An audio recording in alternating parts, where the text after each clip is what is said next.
Urhobo man lifespan today is shortened as a result of the oil exploration and exploitation. Look at the gas flaring. We have so many, over 20 flare sites, breathing poisonous substances on Urhobo people. In fact, in the night, anywhere you stand in Urhobo, you can see clearly up to 50 or to 10 kilometers because of the gas flaring light. We are dying. Cancer is killing people in Urhobo. Oil and gas is the major financier of Nigeria as we speak. Oil and gas produce the highest fund with which Nigeria survives. Urhobo ethnic nationality, where we come from, remains the highest producer of oil and gas in Delta State. Without being told, you know that Delta State remains the highest producer of oil and gas in Nigeria. What we produce, the quantum of oil and gas we produce in Urhobo ethnic nationality is more than what Imo State produces in terms of oil and gas. It's more than what Edo State, the entire Edo State produces. It's more than what Ondo State produces. However, one should have expected that the feedback should be there in terms of projects and programs coming from the government. There is no significant development in our ethnic nationality of Urhobo, made up of the entire Delta Central and the Urhobos in Warri, of Okere and Agbara Warri, and the Urhobos in Patani local government of Delta South.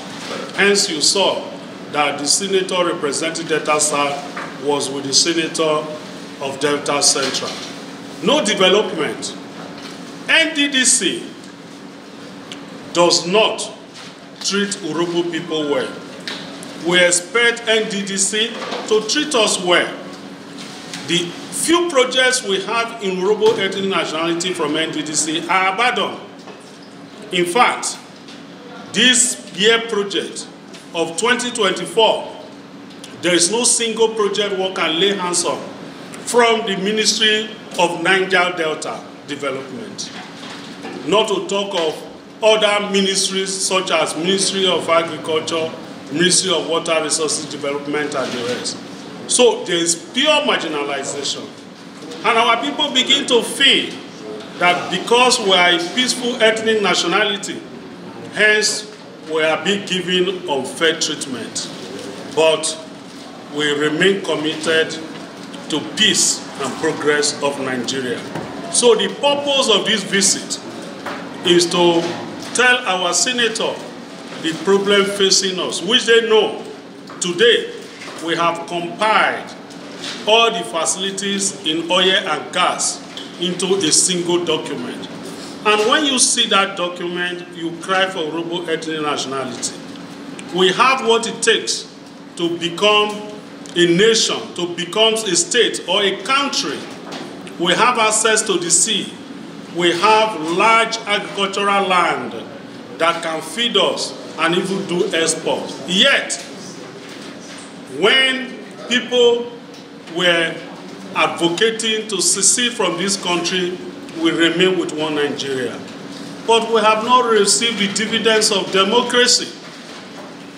In NNPC, where our people should be major stakeholders, they remain as casuals. There is no single director in NNPC today. We produce oil and gas. NNPC board, there is no Urhobo man. Then look at the lines of staff. There is no director. All the director of human resources in NNPC and the subsidiaries of NNPC and the strategic business unit of the oil and gas, you cannot see major Urhobo, you cannot see Urhobo person there. Is he in NGC, Nigeria Gas Company?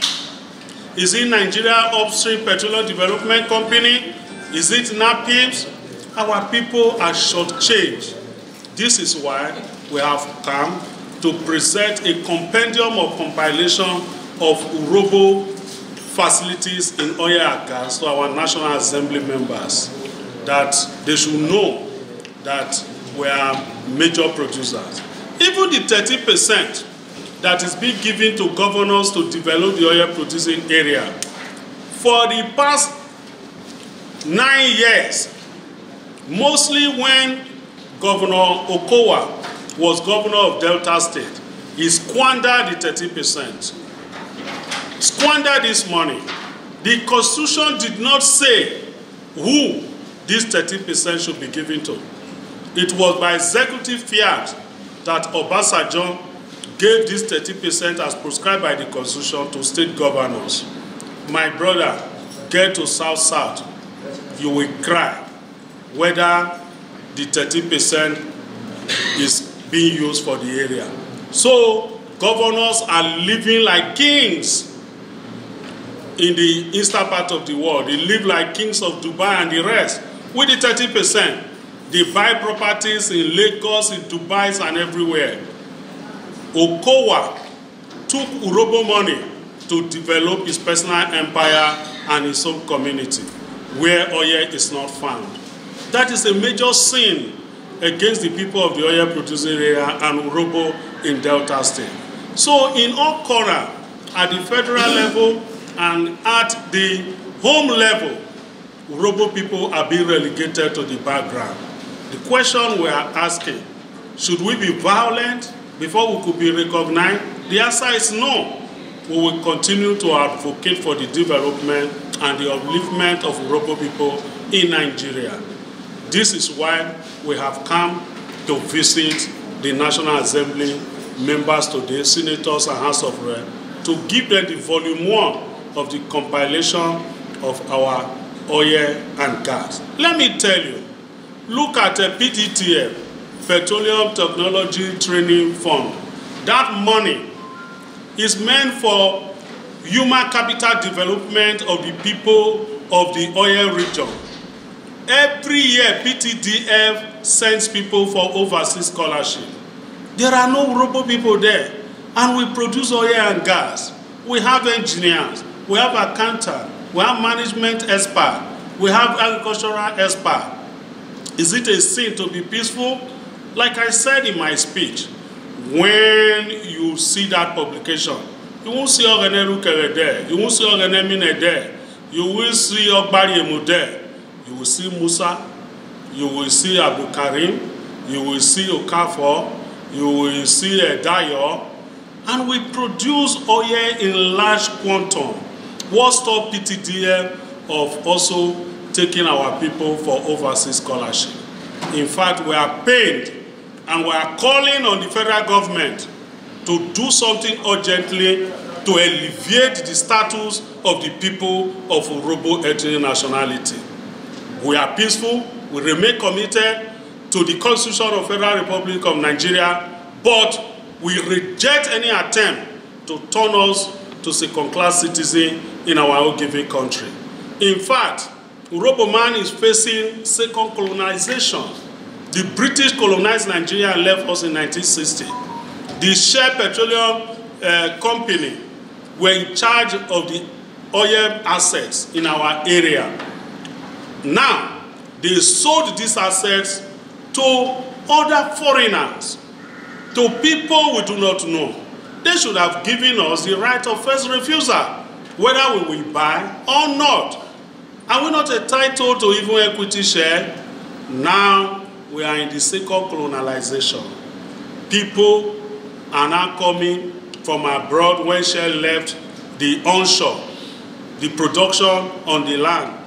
We now have Heritage, we have Shonline. We don't know members of board of this company. They choose to treat you the way they like.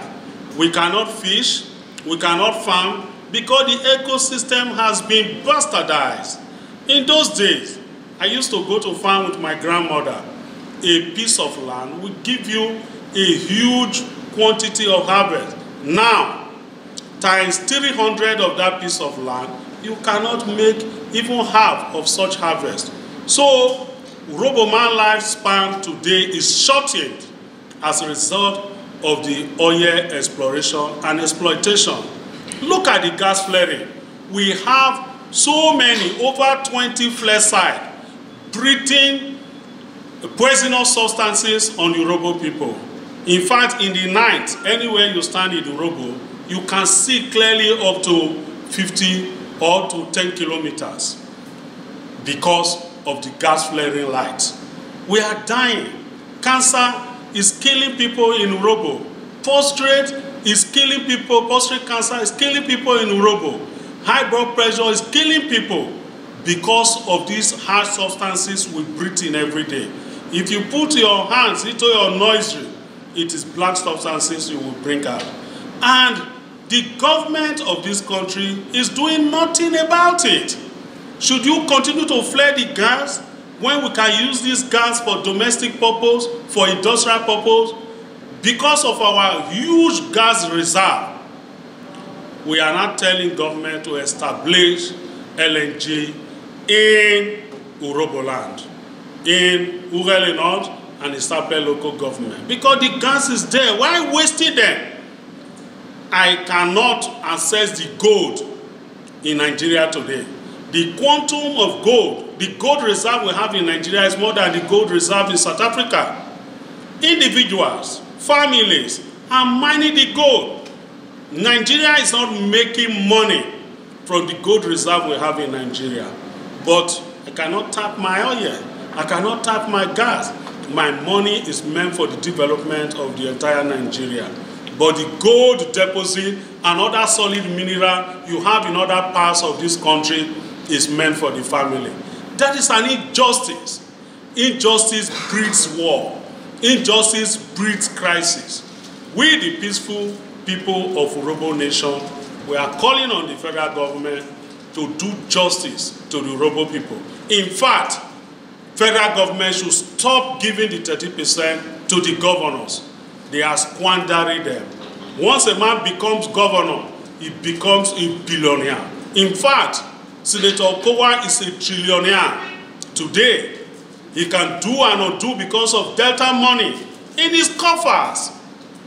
We know everybody. We know ourselves. We know people's parents. We know how they were brought up. But once you become governor, you are a trillionaire.